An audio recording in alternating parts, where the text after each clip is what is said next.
In October 1886, winds from the Bitterroot Mountains swept down into the Mercy Fork Valley nearly 3 weeks early. Not hard at first. Not with the full violence the Bitterroot Mountains were capable of.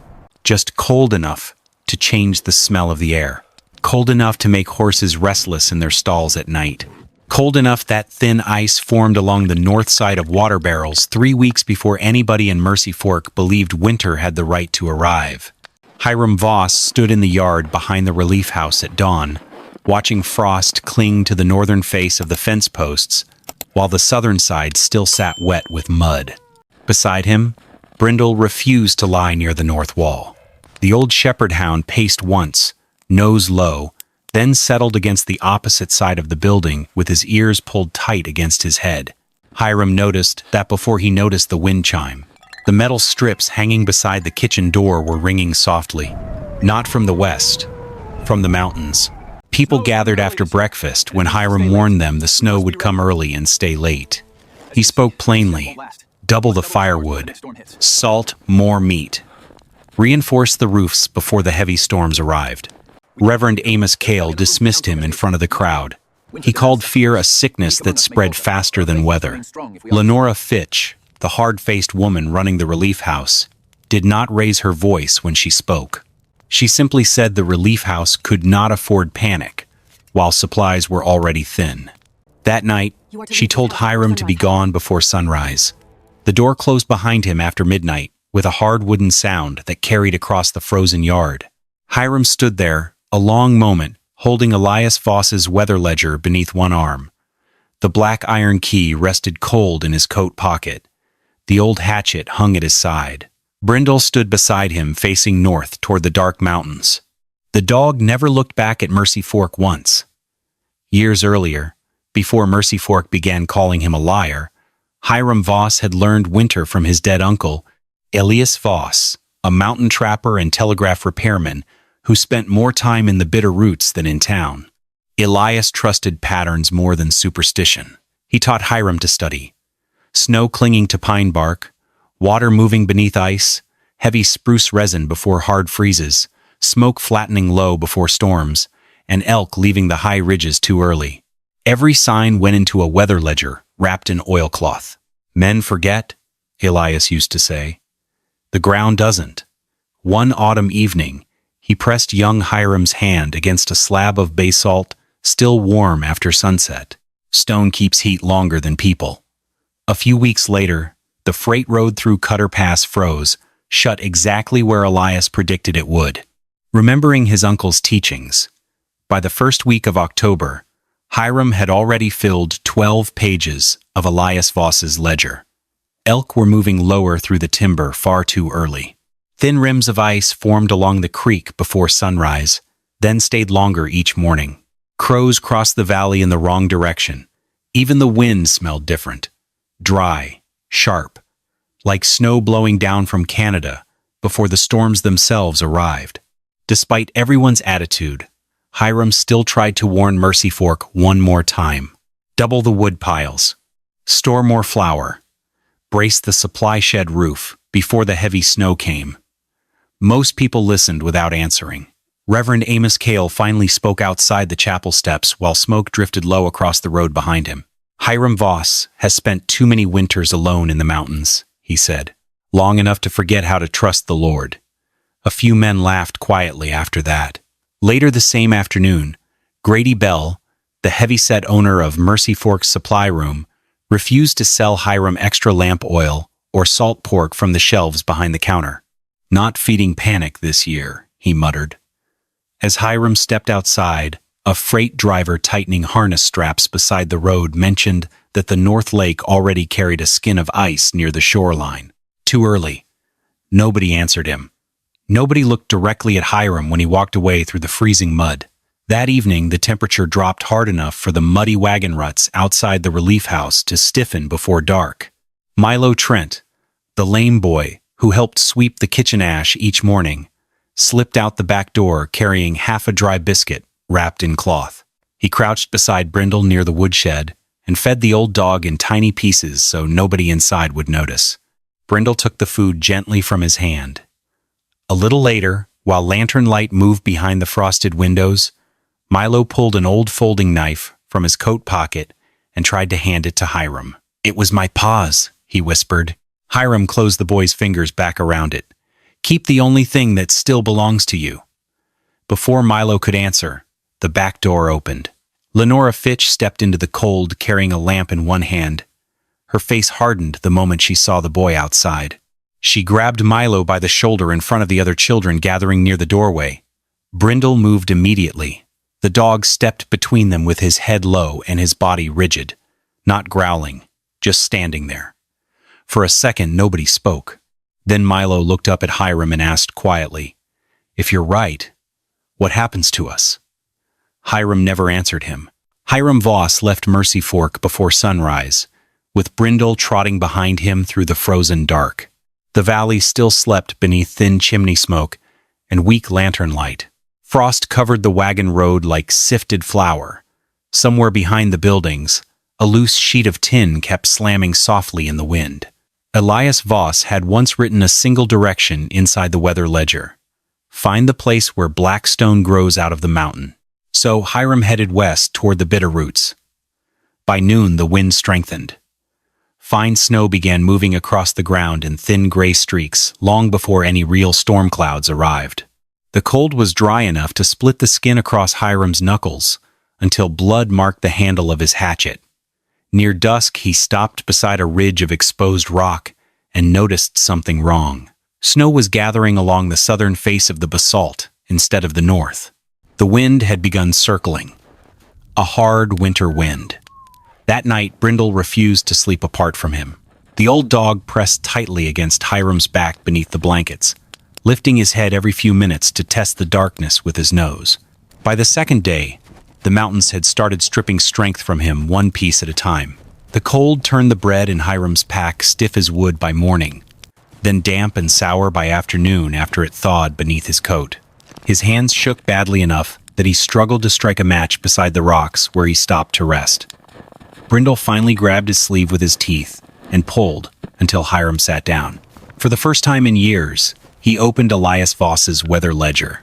Between pages filled with temperatures, snowfall marks, and wind directions, rested a folded piece of oil paper.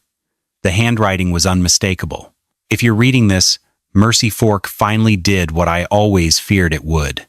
Below that, Elias had drawn a rough map toward the western ridges, toward the black basalt cliffs. Another line waited beneath it: "Don't argue with people unwilling to look at snow." Hiram stared at the words for a long time, while the wind moved through the timber above him like distant water.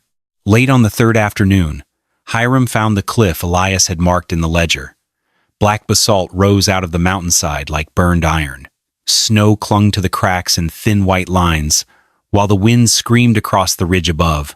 Half hidden beneath the stone sat a narrow wooden door nearly swallowed by brush and drifting snow. The lock had frozen solid. Hiram forced the black iron key into it with both hands until the metal finally gave way with a deep cracking sound. Inside, the darkness swallowed everything. But there was no wind. That was the first thing he noticed. No moving air. No knife-edge cold cutting through his coat. Only stillness. Farther in, beyond the smell of wet stone and old ash, came something stranger. Warmth. Weak. Barely there. But real. A narrow stream moved quietly along one wall without a trace of ice. Brindle walked past Hiram into the shadows, circled once near a dry slab of rock, then laid down with a long, slow breath. Near the stream, Hiram found letters carved into the basalt. EV 1871. He pressed his hand against the mark Elias had cut there years earlier. For the first time since leaving Mercy Fork, he sat down without once looking back toward the valley. The cave kept the wind out, but that alone would not keep a man alive through a Bitterroot winter. So Hiram began working. Each morning he climbed back into the timber above the basalt ridge and dragged dead lodgepole pine down the slope one length at a time. By the third trip, his shoulders burned badly enough that he could barely lift the hatchet. Brindle followed silently behind him through the thin snow, stopping now and then to listen toward the mountains.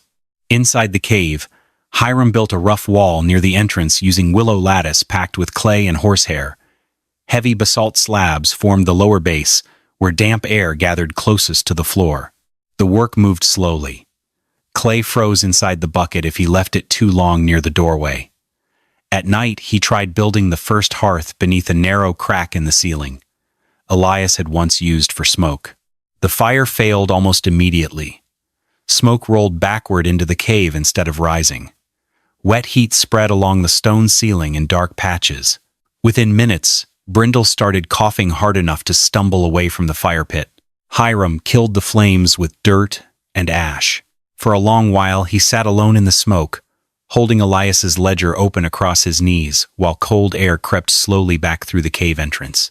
Then he remembered something Elias once taught him beside an old trapper cabin near Lost Horse Creek.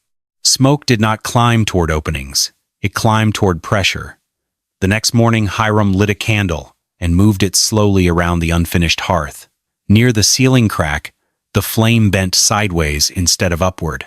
The smoke shelf sat too low. He had trapped the draft against itself. By dark, he tore half the stonework apart and started over. Clay covered his hands. Blood opened again across his knuckles. Brindle kept coughing each time smoke drifted low. Finally, Hiram dragged the dog down beside the lower basalt floor near the underground stream, where the air remained cleaner. Brindle pressed weakly against his leg, while smoke rolled through the dark above them. The next 2 days disappeared into work. Hiram rebuilt the hearth from the ground up. Flat shale slabs raised the firebed higher off the cave floor, where cold air settled thickest. He bent an old sheet of tin over the flames to form a crude smoke shelf, then widened a narrow crack in the basalt using a pry bar and the back of his hatchet. The sound carried deep through the mountain.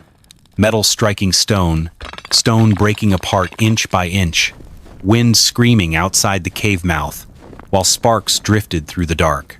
By sunset on the second evening, his hands had swollen so badly he could barely close them.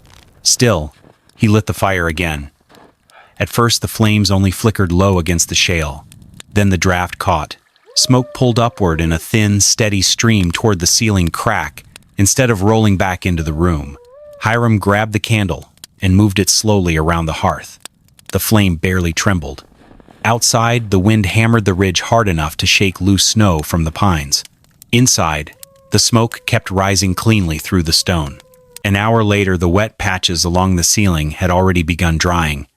Brindle stood from the cold side of the cave, sniffed the air once, then crossed quietly toward the warmer basalt wall near the fire. The old dog circled twice before settling down with a long, tired groan. That was how Hiram knew the system was finally working. Not from the fire, not from the smoke, from where the dog chose to sleep. Late that night, for the first time since leaving Mercy Fork, Hiram laid down beside the hearth without resting the hatchet across his chest. 3 mornings later, somebody saw the smoke. Not from Mercy Fork. The valley sat too low beneath the ridges to notice the thin gray line slipping out through the basalt crack.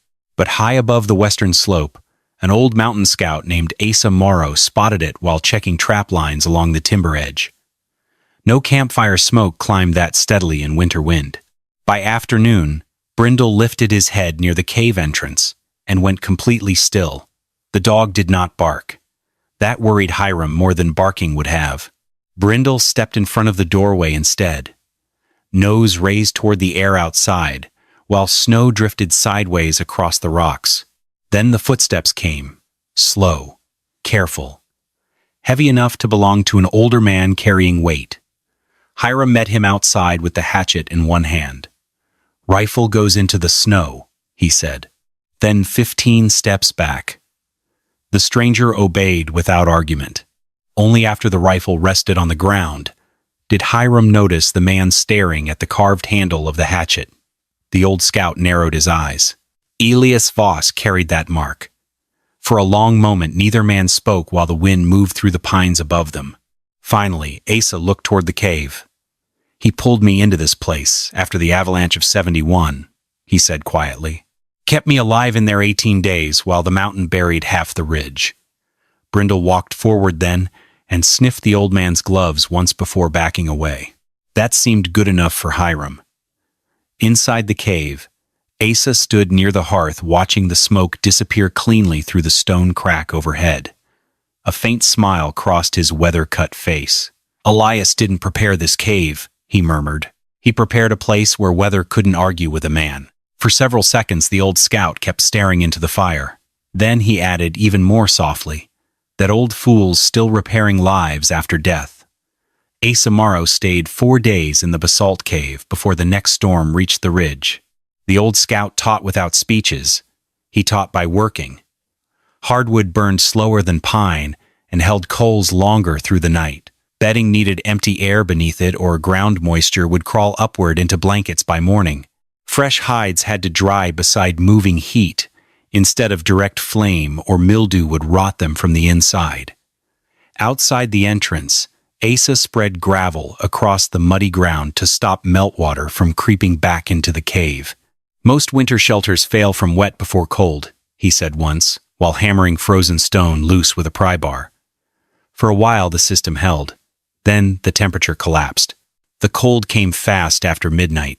Wind struck the mountain hard enough to shake dust from the ceiling cracks. Thin moisture gathered along the lower basalt overhead, then froze into pale sheets of ice before dawn. By morning, the blankets felt damp again. Brindle abandoned his usual sleeping place beside the warm wall and moved closer to the entrance where the air stayed drier. That frightened Hiram immediately. The cave was breathing wrong again. He spent the rest of the night digging a narrow vent trench beside the smoke channel while cold air rolled across the floor around his knees. Clay packed beneath his fingernails. Meltwater soaked through his sleeves. More than once he stopped just to watch the candle flame and study how the draft moved through the room. Near sunrise, the change finally came. The ceiling stone began drying again. Moisture thinned along the walls. Brindle crossed the cave slowly, circled near the hearth, and laid back down in the old spot beside the basalt. Asa watched Hiram work through the entire night without sleep. The old scout gave a small, tired nod. "Elias used to fight shelters the same way," he said quietly. "Never trusted a roof until it failed once." A week after Asa left the ridge, Hiram began expanding the wood storage deeper into the cave. That was when he noticed the soil. Near the underground stream, beneath a shelf of basalt, one narrow strip of earth stayed soft no matter how cold the nights became. Steam did not rise from it. The warmth was quieter than that. Deep, steady, like heat trapped far below the mountain. Hiram tested it carefully. He mixed fireplace ash into the dark soil to loosen it. Old tin food boxes became shallow planting trays. From the bottom of Elias Voss's supply sack, he found onion tops, mountain cress, and turnip seeds wrapped inside faded cloth. The first attempt failed. Too much moisture gathered beneath the trays. Several seeds rotted before sprouting. Thin white fungus spread along the edges of the soil like frost. So Hiram changed the system again. He raised the trays onto flat, dry stones above the damp ground and cut a narrow vent crack into the basalt overhead to move the wet air away. Then he waited. 2 weeks passed. Outside, November buried the western ridges beneath snow. Wind hammered the mountain day and night. Inside the cave, Brindle slept beside the warm earth while tiny green shoots finally pushed through the dark soil. Hiram crouched beside them for a long time without moving. The first leaf trembled slightly in the heat rising from beneath the stone. He touched it once with the back of his finger, but he did not pick it. The first blizzard of December arrived after dark. Wind slammed across the basalt ridge hard enough to shake dust from the ceiling cracks. Snow hissed against the outer wall in long, dry waves. Even inside the cave, the air carried the deep pressure of a mountain storm settling over the range. Brindle reacted first. The old dog rose from beside the hearth with the fur along his spine standing high before any sound reached the door. A low growl rolled through his chest while he stared into the darkness near the entrance. Then came the footsteps. Slow, even, deliberate, not the stumbling rhythm of a freezing man. Hiram heard breathing next. Too controlled, too steady. A fist struck the outer door. "Help!" the voice shouted through the storm. "Man's freezing out here." Hiram did not move toward the latch. Neither did Brindle.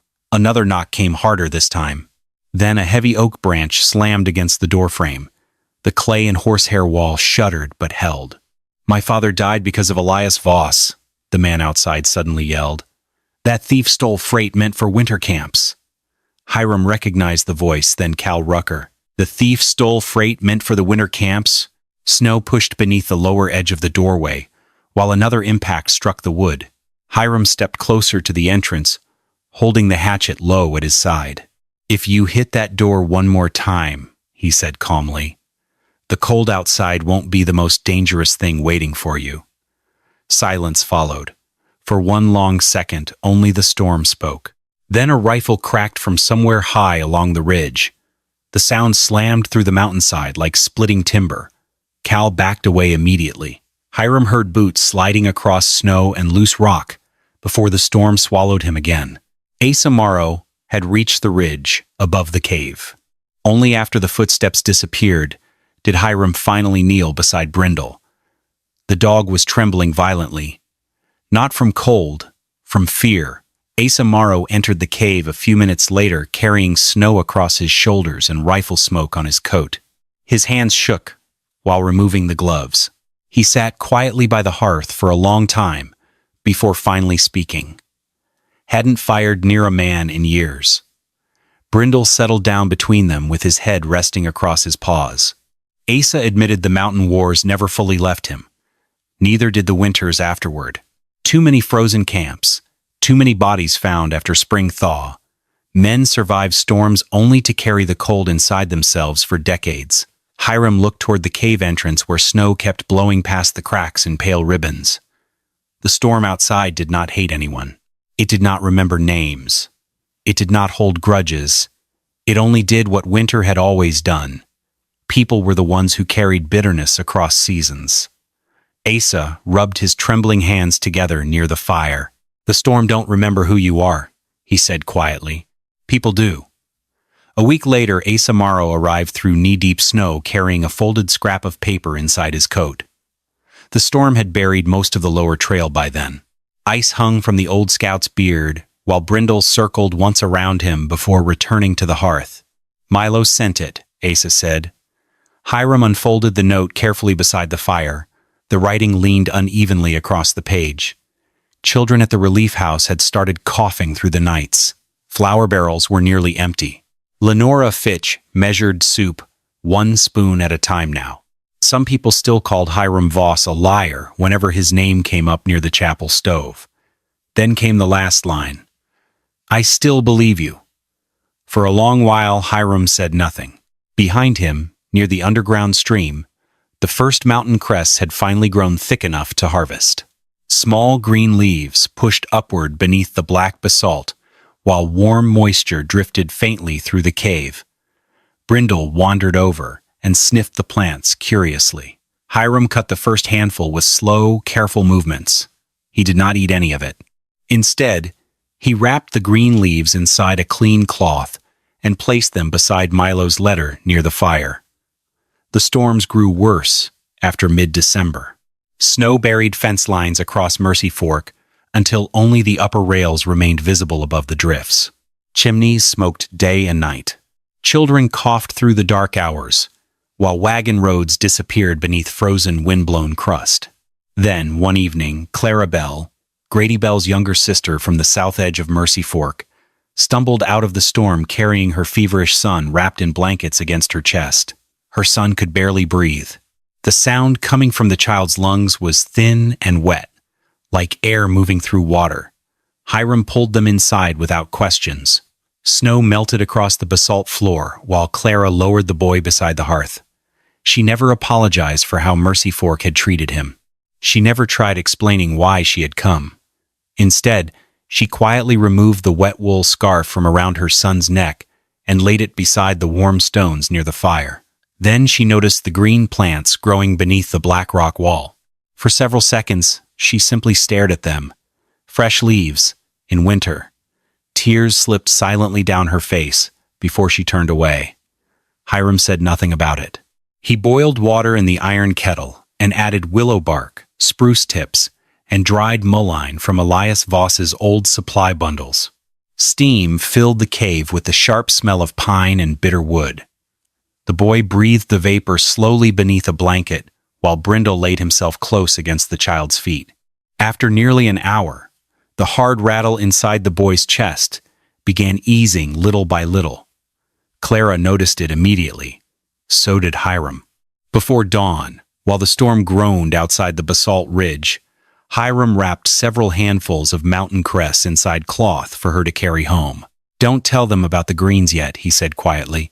"They won't believe that part first." Clara rested her hand against the warm stone wall beside the hearth before leaving. The look on her face made it clear. She still could not fully believe it either. The following Sunday, the wind struck the chapel windows hard enough to rattle the old glass during Reverend Amos Cale's sermon. Cold crept through the floorboards, despite the iron stove glowing near the front pews. Every few minutes, somebody in the congregation coughed. Usually more than one. Amos stood behind the pulpit with both hands resting on the Bible. "People have begun climbing into those mountains," he said, "trusting stone and hidden places instead of the Lord's provision." Nobody answered him. Snow hissed softly against the chapel walls. Then Clara Bell stood up. For several seconds, the entire room stayed still. Clara rarely spoke in public, even before winter tightened around Mercy Fork. Her gloves looked damp from the walk into town. "My boy slept through the night," she said quietly. The room remained silent. Clara swallowed once before continuing. "First full night in 3 weeks. No speech followed after that. No dramatic plea, just those few words hanging in the cold air, while everyone inside the chapel remembered the coughing that carried through the settlement after dark." Then another bench creaked. Grady Bell stood slowly near the back wall, with his hat turning nervously between his hands. "I should have stored more flour before the roads closed," he admitted. "Voss warned me." Nobody mocked him either. Outside, the storm pressed against the windows again with a low moaning sound. Amos Cale looked down at the open Bible in front of him. His jaw tightened once. The chapel waited for him to continue preaching. Instead, he slowly closed the book. The sound echoed louder than anyone expected inside the frozen room. By mid-January, the mountain storms had become constant. Snow buried the lower half of the cave entrance overnight more than once. Wind carved hard white drifts across the basalt ridge until the entire mountainside looked frozen in motion. That was why Hiram almost failed to see Lenora Fitch collapsed near the outer wall. Brindle found her first. The old dog stopped suddenly beside the drifted entrance and gave a low, uncertain whine, but refused to move closer. Lenora's hands had already turned gray with cold. Hiram dragged her inside and wrapped heated blankets around her beside the hearth while melted snow dripped steadily from her boots onto the stone floor. For a long time, she could barely hold the tin cup he pressed into her hands. When she finally spoke, her voice sounded smaller than he remembered. "My mother healed people during the fever years," she said. The fire cracked softly between them. She knew roots, tea bark, lung sickness. Lenora stared into the coals while speaking. Then, children started dying anyway. Outside the cave, wind groaned through the rocks. The town blamed her because frightened people always need someone standing close enough to touch. Hiram said nothing. Lenora slowly reached into her coat and removed an old brass compass darkened with age, Elias Voss's compass. "I kept this after he died," she admitted quietly. "Not because I hated him.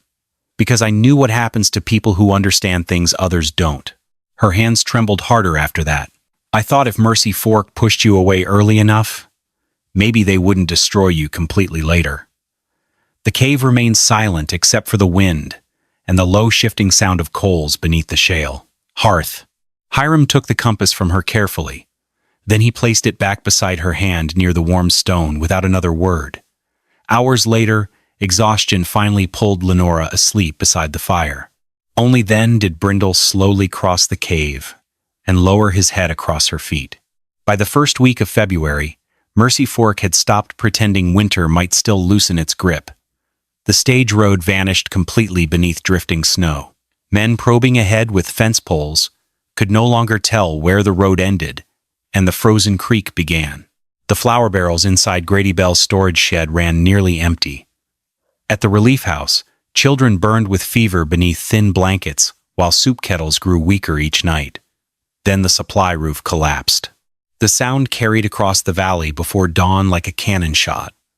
Wet snow and broken beams buried half the remaining grain beneath splintered timber.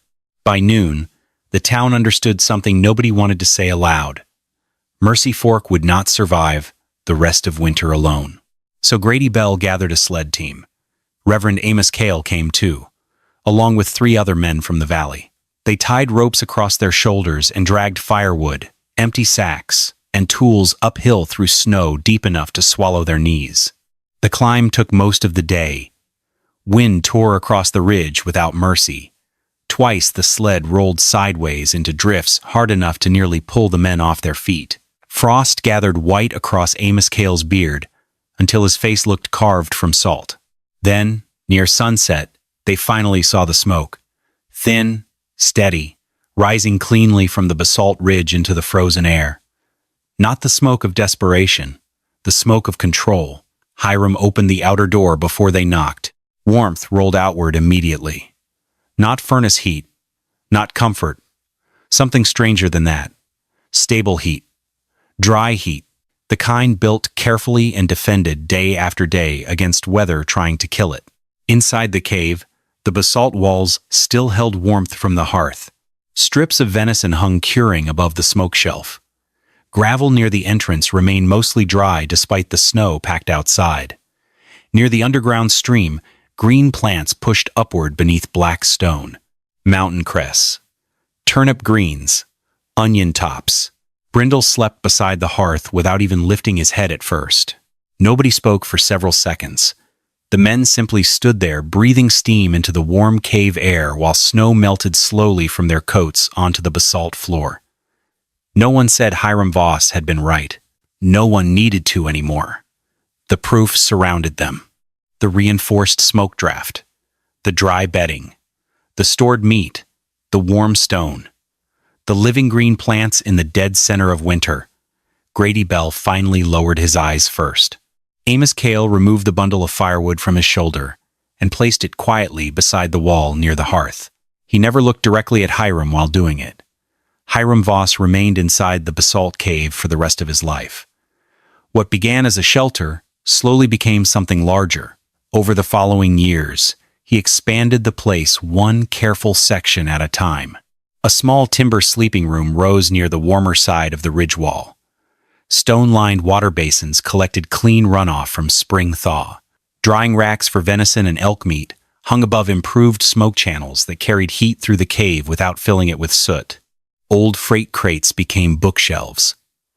Elias Voss's weather ledgers filled one entire wall by the time Hiram's beard turned white. People started climbing the ridge from valleys far beyond Mercy Fork. Ranch hands, trappers, widows trying to keep children alive through hard winters. They came to learn practical things. How to stop bedding from trapping ground moisture, how to stack firewood so snow could not rot the lower rows, how to read wind patterns against ridge stone, how to notice winter before winter announced itself. Milo Trent grew older too. The lame boy from the relief house eventually became the keeper of Mercy Fork's weather ledger. Every autumn, he walked the valley roads recording frost depth, creek ice, snowfall direction, and elk movement exactly the way Elias once taught Hiram. And every winter, thin smoke still rose from the basalt ridge. By then, Brindle had grown old enough that his muzzle turned nearly white. Most evenings, the dog slept beside Hiram's chair, near the hearth exactly as he had during that first winter inside the cave. Outside, the Bitterroot wind still came down hard across the mountains. Storms still buried roads, cold still killed careless men. Snow still ignored prayers. But Mercy Fork had changed. The people there finally understood that weather was not cruelty. It was language. And for the first time in its history, someone had taught the valley how to listen. Do you think Mercy Fork would have survived that winter if Hiram Voss had stayed silent about the early snow?